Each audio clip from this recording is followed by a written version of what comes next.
नमस्कार दोस्तों, ocean network में आपका स्वागत है। मैं हूं ओमकार चौधरी। तो अब नौबत ये आ गई है कि ये जो आपको अग्नि प्रज्वलित होते हुए दिखाई दे रही है, इसमें अब तेल और घी वगैरह जो है वो डाले जा रहे हैं।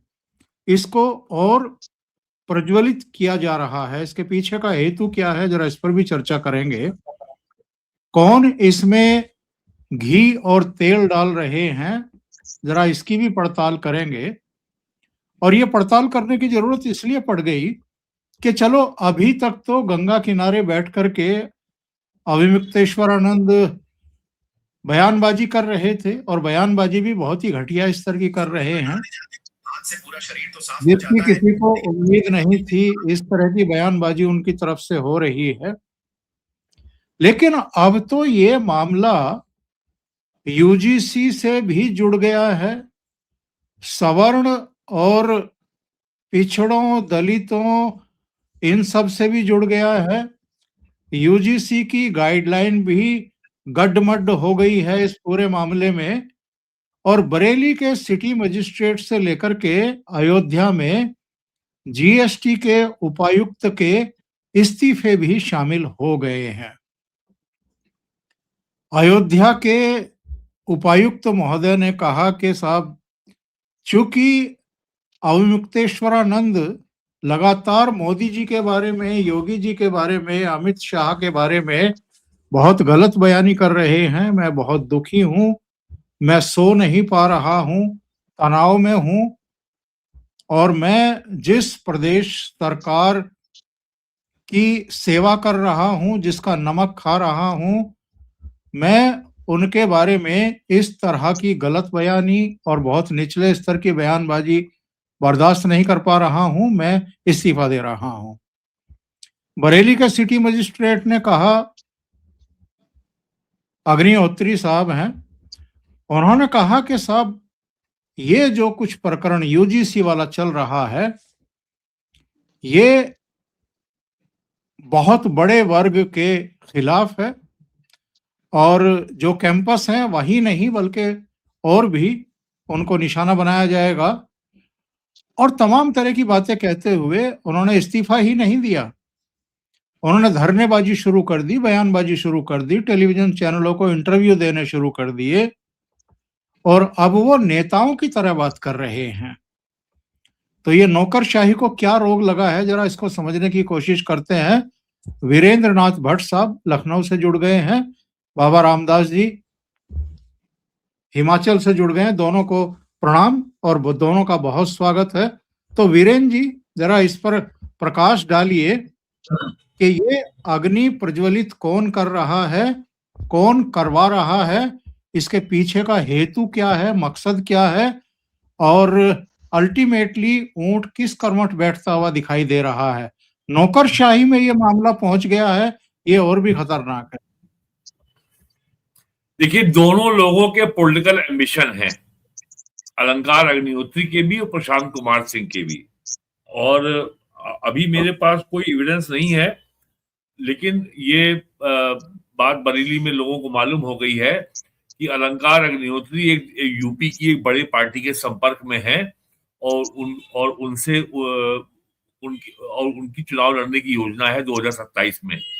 सरकार को भी इस योजना की जानकारी है, तो सरकार ने उनका इस्तीफा स्वीकार करने की बजाय उनको सस्पेंड कर दिया है और उनके खिलाफ विभागीय जांच के आदेश दे दिए गए हैं। और बरेली के जो मंडलायुक्त हैं, डिविजनल कमिश्नर है, वो उनकी जांच करेंगे।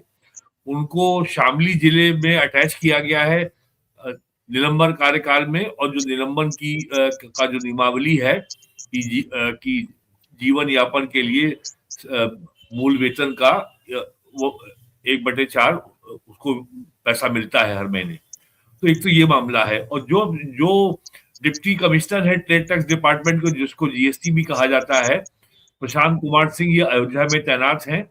इनके भी पॉलिटिकल एम्बिशन है और ये भी चुनाव लड़ना चाहते हैं, आजमगढ़ के रहने वाले हैं।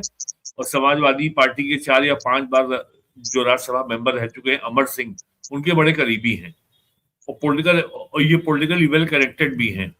ये भी एक बीजेपी की एक एलआई पार्टी छोटी सी है, उसके करीबी हैं, वहां से इलेक्शन लड़ना चाहते हैं। तो दोनों के पॉलिटिकल एम्बिशन है और दोनों को ये जो कंट्रोवर्सी शुरू हुई है प्रयागराज से स्वामी अभिमुक्तेश्वरानंद के 18 जनवरी को मौनी अमावस्या में स्नान को लेकर के, जब उनको रोका गया था, तो जब वो पालकी में बैठ के स्नान करने जा रहे थे, तो एक तो वहां तो मामला ब्राह्मण ठाकुर चल रहा है, तो उसका इस्तेमाल किया अलंकार अग्निहोत्री ने, पंडित जी ने। और जो अयोध्या वाले हैं प्रशांत कुमार सिंह ठाकुर साहब, इन्होंने कहा कि योगी जी का अपमान हो रहा है और सरकार मेरी अन्नदाता है और मैं कैसे चुप बैठूं। अलंकार अग्निहोत्री ने यूजीसी गाइडलाइन को भी जोड़ लिया कि सवर्णों के साथ अत्याचार हो रहा है और यूपी की सरकार जो वर्तमान में है उसमें भी ब्राह्मणों के संग अत्याचार हो रहा है। तो हर व्यक्ति ने जितने भी जिसको जहां से जो विक्टिम कार्ड मिल सकता था वो उसने उठा लिया और दोनों ने इलाहाबाद से उठाया। अलंकार अग्निहोत्री ने भी प्रयागराज से उठाया और प्रशांत कुमार सिंह ने भी प्रयागराज से उठाया। अग्निहोत्री जी ने दिल्ली वाला भी उठा लिया, यूजीसी वाला, यूनिवर्सिटी गार्ड कमीशन की गाइडलाइन जो है कास्ट डिस्क्रिमिनेशन को लेकर के। तो कुल स्थिति ये है और ये लोग जो है हो सकता है अपने राजनीतिक मंसूबों में सफल हो जाएं, लेकिन समाज के लिए ये बहुत जो है घातक परंपरा स्थापित हो गई है और घातक परंपरा बना के जाएंगे ये लोग। इनको तो लोग कुछ महीनों बाद भूल जाएंगे कौन थे, इलेक्शन लड़े ना लड़े, इलेक्शन जीत हारे या जीते, कुछ भी हो।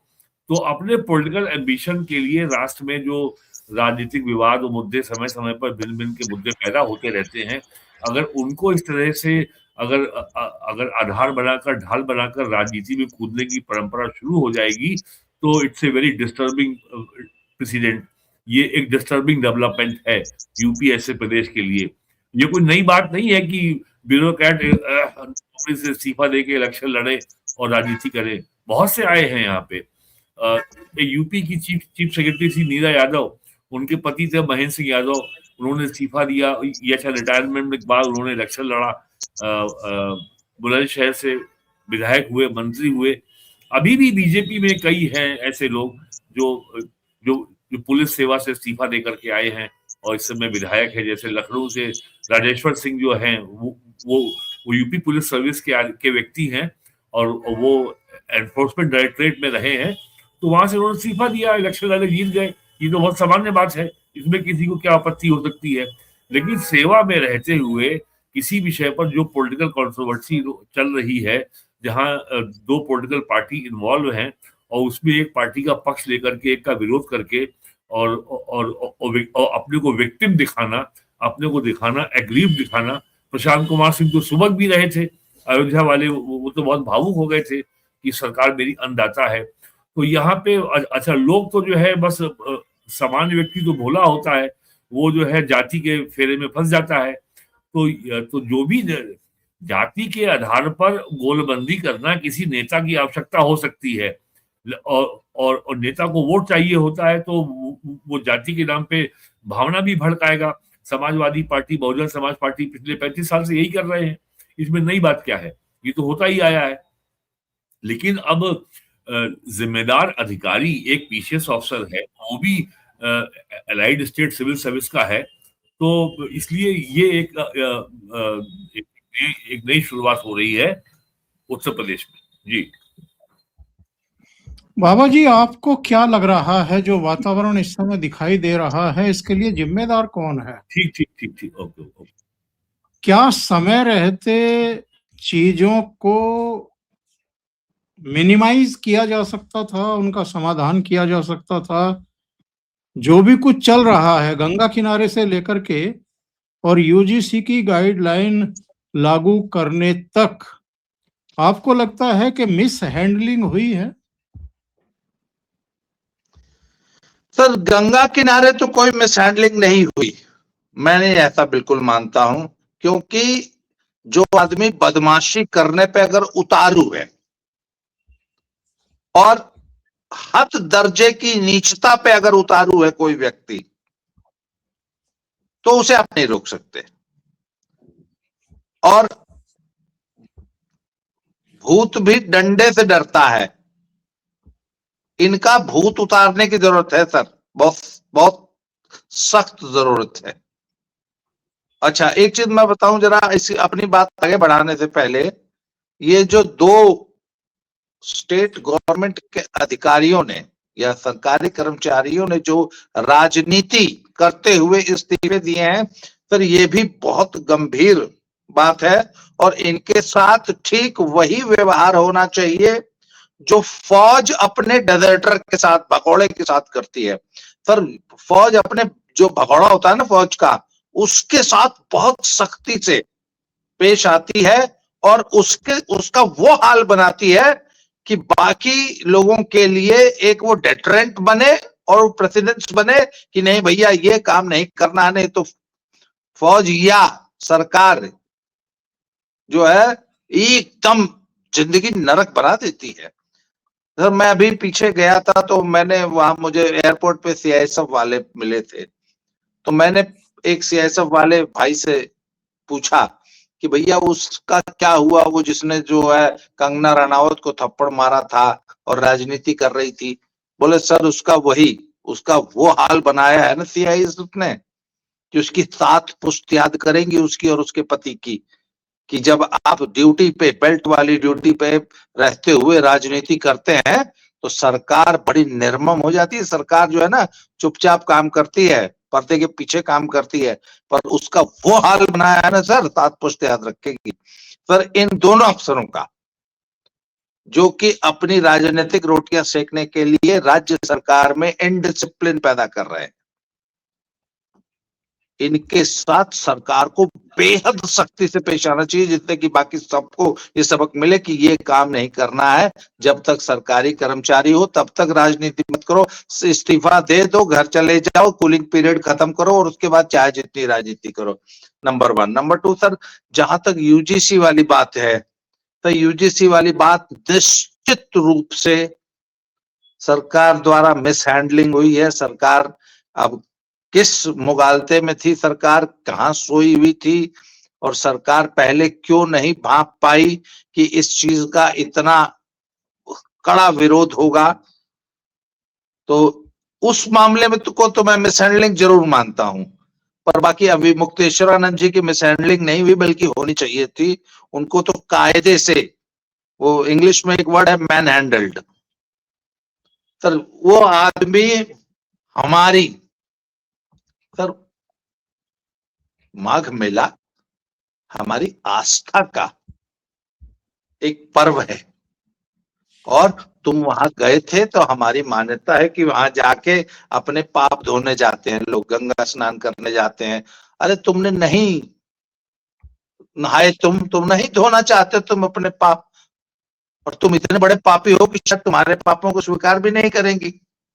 हमारे यहाँ जब वैष्णो देवी या कहीं मणिमहेश की यात्रा पे जाते हैं तो कुछ लोग नहीं जा पाते, चढ़ नहीं पाते, तो बोलते हैं कि माता का बुलावा नहीं था या भगवान ने अभी, महादेव ने बुलाया नहीं था, जिस दिन बुलावा आएगा उस दिन जरूर जाएंगे।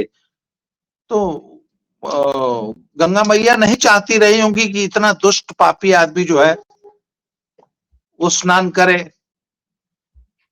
जिस दिन इनको सद्बुद्धि आ जाएगी, भाई निश्चलानंद जी भी आए थे ना, बिना किसी राजनीति के, बिना किसी टीम टाम के, बिना किसी अड्डा के आए, चुपचाप स्नान करके चले गए। तुम स्नान करने आए ही नहीं थे, अगर आए होते तो एक आम श्रद्धालु की तरह स्नान करते, प्रशासन को बल्कि हाथ जोड़ के प्रणाम करते कि जी बिल्कुल हम व्यवस्था में पूरा सहयोग करेंगे, हम भी चाहते हैं कि शांति व्यवस्था सुरक्षा बनी रहे। सर ये व्यक्ति वहां स्नान करने गया ही नहीं था, ये सिर्फ राजनीति करने ही गया था, and it was well planned. ये प्लानिंग करके राजनीति कर रहा है और इसकी तो कम खातिरदारी हुई है, इसकी पुलिसिया खातिरदारी की जरूरत है। इसकी ठीक वही खातिरदारी होनी चाहिए जो अखिलेश ने की थी। सर अखिलेश को ये बाप बाप पता है क्यों बोल रहा है?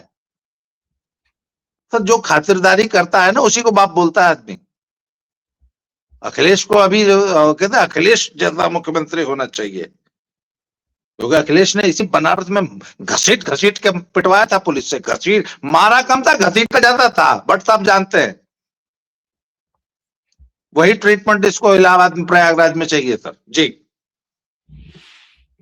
भट्ट साहब, ये भी सुनने में आया है कि ये अलंकार अग्निहोत्री ने गंगा किनारे बैठे हुए कथित शंकराचार्य से फोन पर बात की है और उन्होंने इनको कहा है कि आप आ जाओ छोड़ छाड़ के, वहां से भी कोई बड़ा पद आपको देंगे। कोई कंपनी है इनके पास, कोई बहुत बड़ा ओहदा है इनके पास जो ये अलंकार अग्निहोत्री को देंगे। क्या है?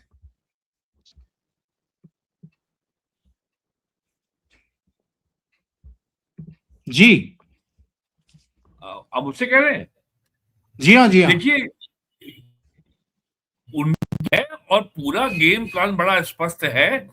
और स्वामी अवधेश्वरानंद के योगी जी से बड़े अच्छे संबंध रहे हैं। और अखिलेश यादव की सरकार के समय जो इनके ऊपर मुकदमे हुए थे, उसको भी सारे मुकदमों को सरकार ने वापस लिया था।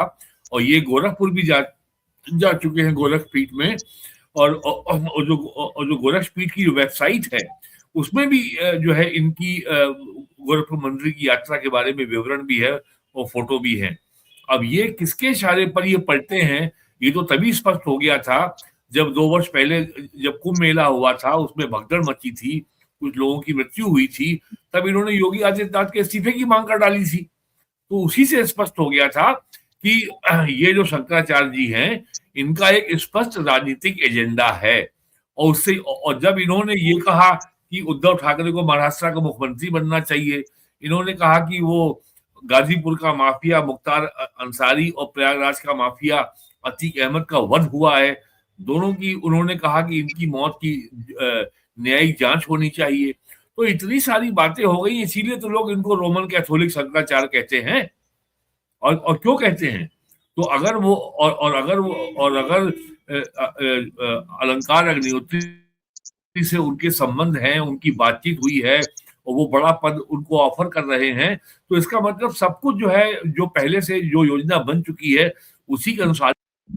और ये यूजीसी गाइडलाइन आ गई और शंकराचार्य का विवाद हो गया, तो उससे उनको it was an icing on the cake, सोने में सुहागा हो गया और उनको शहीद बनकर के नौकरी से इस्तीफा देने का मौका मिल गया। सरकार ने भी और सरकार को इसकी जानकारी थी, इसीलिए उनका इस्तीफा स्वीकार नहीं किया गया और उनको निलंबित करके शामली के डीएम के यहाँ अटैच कर दिया गया है। और यही कुछ इनके संग भी होगा। जो प्रशांत कुमार सिंह है अयोध्या वाले, उनको भी खबर आई है कि विभाग के अधिकारी उनको समझा रहे हैं कि भाई ये सब क्यों कर रहे हो। और आपका और प्रशांत कुमार सिंह का जो है वीडियो भी आ गया कि वो सुबक रहे हैं। ये सब पूरा जो है पहले से तैयारी थी कि वो इस्तीफा देंगे, मीडिया को अनाउंस करेंगे और सुबकते हुए, और कि उनको बड़ा कष्ट हुआ है कि सरकार उनकी अन्नदाता है, उन्होंने मोदी जी का भी नाम लिया है। तो ये सब जो हो रहा है, ये इट्स प्योर इलेक्टोरल पॉलिटिक्स। लोगों की अपनी राजनीतिक आकांक्षा है और उसमें वो लोग जो है शंकराचार्य को भी घसीट रहे हैं, सनातन धर्म को भी घसीट रहे हैं और ब्राह्मण ठाकुर जाति के सम्मान की बात भी कर रहे हैं। पूरा जो एक मसाला होना चाहिए राजनीति में जैसा होता है, वो सब कुछ यहाँ मौजूद है। बाबा जी के जाने से पहले मैं आपसे एक बात और पूछना चाहूंगा। आप ऑफलाइन मेरे से बात करते हुए कुछ संकेत दे रहे थे। ये जो रायता फैल गया है अब यूजीसी गाइडलाइन का, और इस पर जिस तरीके से जगह जगह प्रदर्शन शुरू हो गए हैं या कराए जा रहे हैं, तो इससे पार पाने के लिए सरकार के पास ऑप्शन क्या है? देखिए, अब जो है सरकार के सामने में 2 बातें बड़ी स्पष्ट है। जो स्टॉक मार्केट की भाषा में कहते हैं कि कट योर लॉसेस। अगर आपकी कंपनी का जो स्क्रिप्ट है, जो आपका शेयर है, अगर वो नीचे जा रहा है, तो कैसे लॉसेस को कंट्रोल किया जाए। डैमेज हैज बीन डन, एक गलत फैसला हो गया है। अब सरकार के सामने डैमेज कंट्रोल के अलावा कोई तरीका नहीं बचा है। अब केवल ये देखना है कि हाउ सून एंड हाउ, ये कितना जल्दी होता है और कैसे होता है।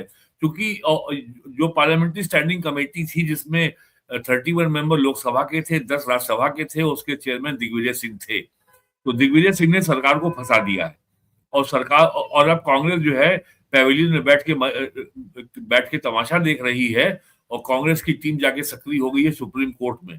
सुप्रीम कोर्ट में रिट फाइल हुई है, क्योंकि सबसे बड़ी हैरानी की बात यह है कि जब बीजेपी को भी यही करना था तो कांग्रेस क्या बुरी थी।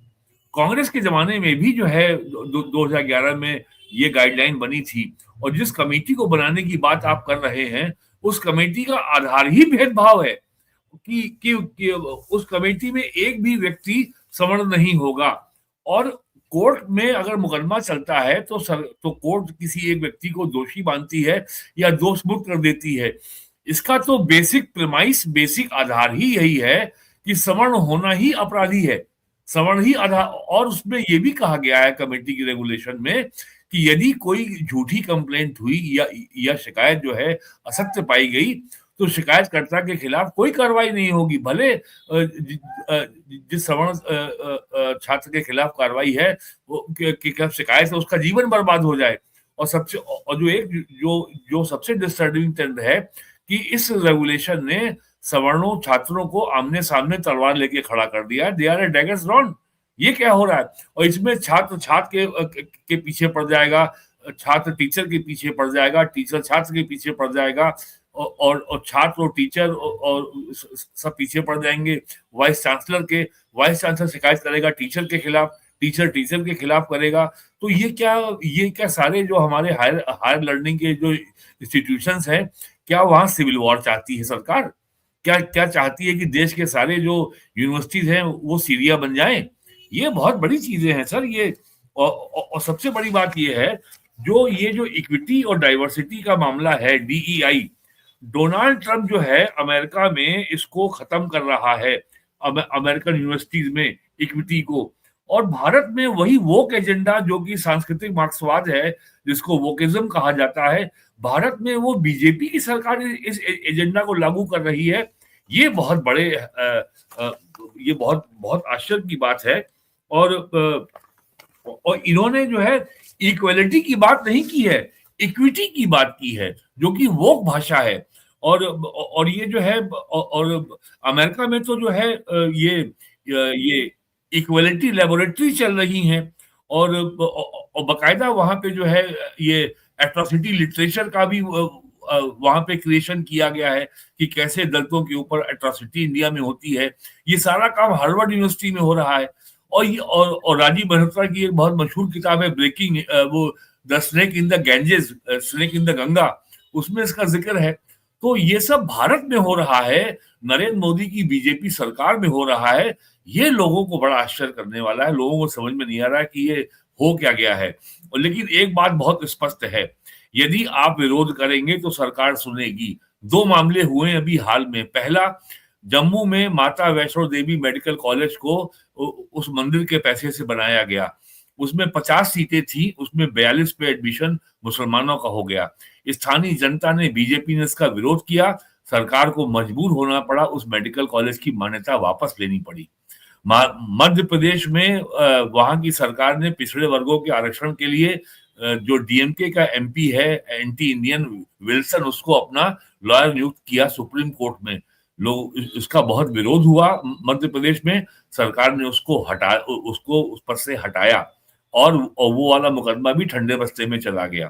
तो इसका मतलब बड़ा स्पष्ट है कि अगर बच्चा रोता नहीं है तो माँ को लगता है कि बच्चा मस्त है, भूख नहीं लगी उसको। जब रोता है तभी माँ उसको दूध पिलाती है। तो यदि आप अगर विरोध करेंगे तो सरकार को सुनना पड़ेगा। ये 2 घटनाएं मैंने आपको बताई हैं जो भी हाल की हैं, 2 महीने की, एक तो जम्मू की, एक मध्य प्रदेश की। तो ये जो है, और सबसे बड़ी बात ये है कि नरेंद्र मोदी प्राइम मिनिस्टर हमेशा इकोसिस्टम की बात करते रहे हैं कि दिल्ली में नेहरूवियन लेफ्ट जिहादी इकोसिस्टम है, जिसका उन्होंने नाम दिया है कि ये टुकड़े टुकड़े गैंग है, खान मार्केट गैंग है, और ये आंदोलन जीवी है, और अर्बन नक्सल हैं। उन्होंने कांग्रेस को यहां तक बता दिया कि कांग्रेस जो है माओवादी मुस्लिम लीग हो गई है। तो जो आपका राष्ट्रवादी इकोसिस्टम 12 साल में अभी खड़ा हो पाया था, उसको नष्ट करने का काम आपकी ही सरकार कर रही है। एकेडमिक इंस्टीट्यूशन में आप जो मार्क्सवादियों, जिहादियों, वोकिस्ट को आपने इतनी ताकत दे दी है कि वो हर यूनिवर्सिटी में जो है आग लगा देंगे। सुप्रीम कोर्ट का भी हवाला दिया जा रहा है। सुप्रीम कोर्ट ने रोहित वेमुला के मामले में केवल शेड्यूल कास्ट के लिए कहा था, आपने ओबीसी को भी जोड़ लिया। और ओबीसी को लेकर के बहुत बड़ा भ्रम यह है कि वो अदर बैकवर्ड कास्ट है। वो अदर बैकवर्ड कास्ट नहीं है, वो अदर बैकवर्ड क्लास है। तमाम जातियां सवर्णों की हैं, ब्राह्मणों की और ठाकुरों की और या वैश्यों की, जो ओबीसी में शामिल हैं। लेकिन वो जब वर्ण व्यवस्था के आधार पे देखेंगे तो उनकी गणना हमेशा अपर कास्ट में होगी। तो ये जो है बहुत जल्दबाजी में सोची समझी या कांग्रेस का गेम था, जिसका ये सरकार शिकार हो गई है। लेकिन ये मानना भी आसान नहीं है, क्योंकि ये इसकी हाईएस्ट लेवल पे समीक्षा हुई होगी, उसके बाद ही हुआ होगा। बड़ी संख्या में इसमें बीजेपी के सांसद भी हैं, लोकसभा के भी हैं, राज्यसभा के भी हैं। ये हुआ कैसे? और अब सरकार की स्थिति ये बन गई है, इट इज इन ए कैच-22 सिचुएशन, आगे कुआं पीछे खाई। तो अब सरकार को रास्ता क्या निकालना है? बस वही है, cut the losses. How soon and how, कितनी जल्दी और कब तक। जी बहुत बहुत धन्यवाद आपका भट्ट साहब। अभी बाबा रामदास जी के साथ हमारी चर्चा जारी रहेगी, क्योंकि भट्ट साहब को 9 बजे से दूसरे प्रोग्राम में जुड़ना है। तो आपका बहुत धन्यवाद जुड़ने के लिए और महत्वपूर्ण बिंदुओं पर प्रकाश डालने के लिए। जी नमस्कार। तो बाबा जी, आज धर्मेंद्र प्रधान सामने आए थे और उन्होंने कहा है कि किसी के साथ भेदभाव नहीं होने दिया जाएगा और इसका बेजा इस्तेमाल भी नहीं करने दिया जाएगा। अब जो कुछ चल रहा है, इस पर उदित राज ने कहा है कि साहब भारतीय जनता पार्टी को डबल फायदा होने वाला है। सारी बहसबाजी, सारे विरोध प्रदर्शन, सारी मुख्य मीडिया चैनलों पर जो भी कुछ तलवारें भांजी जा रही हैं, वो अपनी जगह। उदित राज ने कहा कि भारतीय जनता पार्टी को तो डबल फायदा होने जा रहा है। सवर्ण बीजेपी को ही वोट देंगे और दलित और पिछड़े अल्पसंख्यक जो भी हैं, जिनके प्रोटेक्शन की बात कही गई है, जिनकी बेहतरी के लिए लाया गया है, वो भी खुश हो जाएंगे, वो भी बीजेपी को वोट देंगे।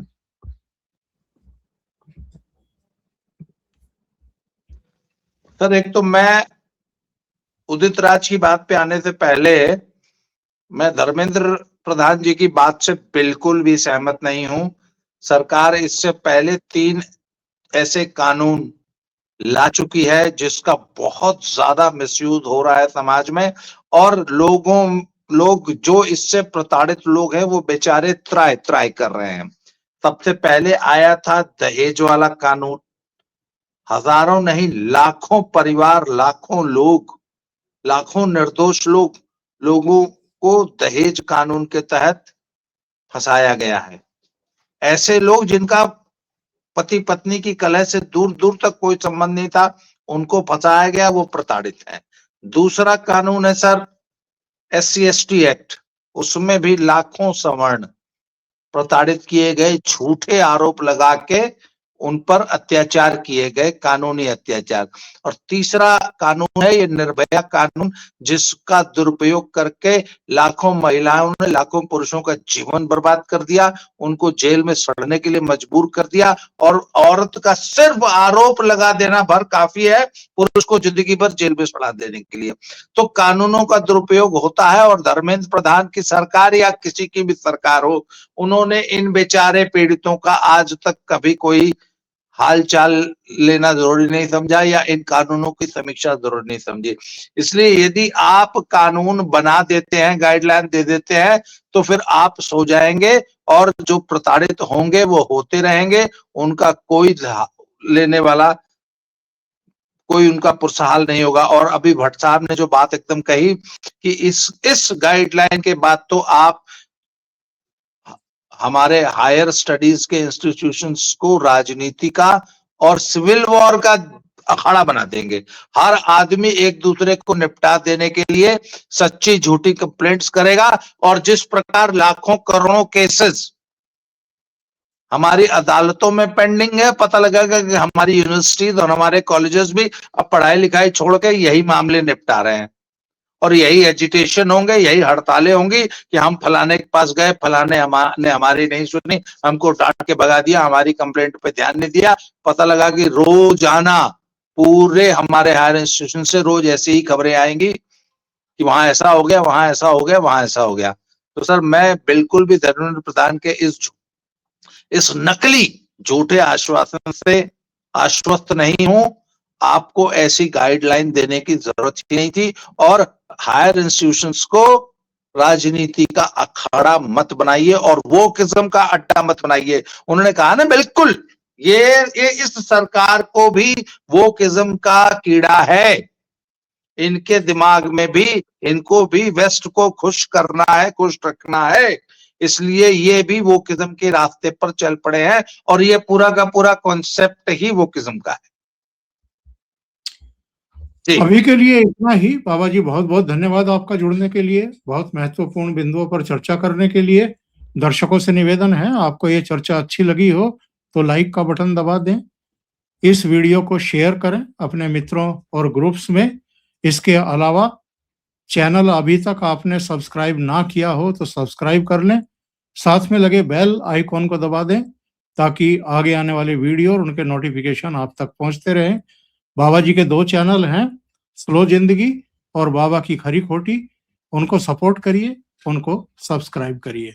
बहुत बहुत धन्यवाद। नमस्कार। जय श्री राम। जय श्री राम।